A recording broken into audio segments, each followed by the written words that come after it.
Ada juga kisah nyata mengenai keponakan yang diculik oleh Wewe Gombel. Penasaran seperti apa kisahnya? Jangan skip video ini, subscribe dan like channel ini agar kamu tidak ketinggalan cerita-cerita misteri selanjutnya. Suatu hari menjelang maghrib, suasana kampung biasanya mulai sepi. Warga yang memiliki anak kecil akan segera mengajak anak-anak masuk rumah dan menutup rapat pintu. Di kampung kami, itu sudah seperti aturan tak tertulis. Semua karena cerita menyeramkan tentang hantu Wewe Gombel yang dipercaya suka menculik anak kecil di waktu senja.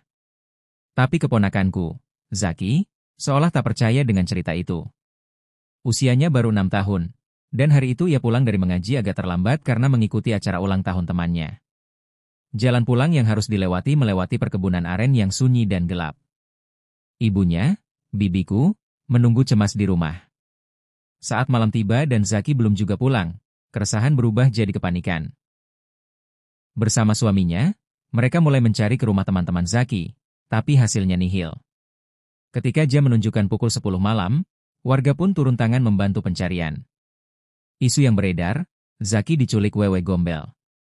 Salah satu tetangga menyarankan untuk memanggil Pak Ijal, sesepuh desa yang dikenal punya mata batin. Menurut Pak Ijal, Zaki tak jauh dari rumah, ia berada di area kebun aren. Warga pun membawa obor dan peralatan dapur, mengetuk-ngetukannya sambil memanggil nama Zaki. Tiba-tiba, paman melihat sepeda Zaki di tanah, dan tak lama kemudian, seseorang melihat ke atas pohon. Zaki ada di sana. Wajahnya pucat, tubuhnya berlumpur, dan bajunya bukan yang dikenakannya pagi tadi. Ia dibawa pulang dengan penuh haru. Setelah tenang dan diruqyah Pak Ijal, Zaki akhirnya bercerita. Di kebun, ia mendengar suara cekikikan dan melihat sosok wanita cantik di balik pohon. Wanita itu tersenyum dan tiba-tiba membawanya terbang ke atas pohon tinggi, lalu memeluknya erat sambil menawarkan makanan dan minuman. Untungnya Zaki menolak semua itu. Menurut Pak Ijal, jika Zaki sempat menyentuh makanan atau minuman dari makhluk itu, ia bisa menjadi bisu seumur hidup. Konon, makanan itu sebenarnya adalah kotoran manusia, yang disulap agar tampak lezat.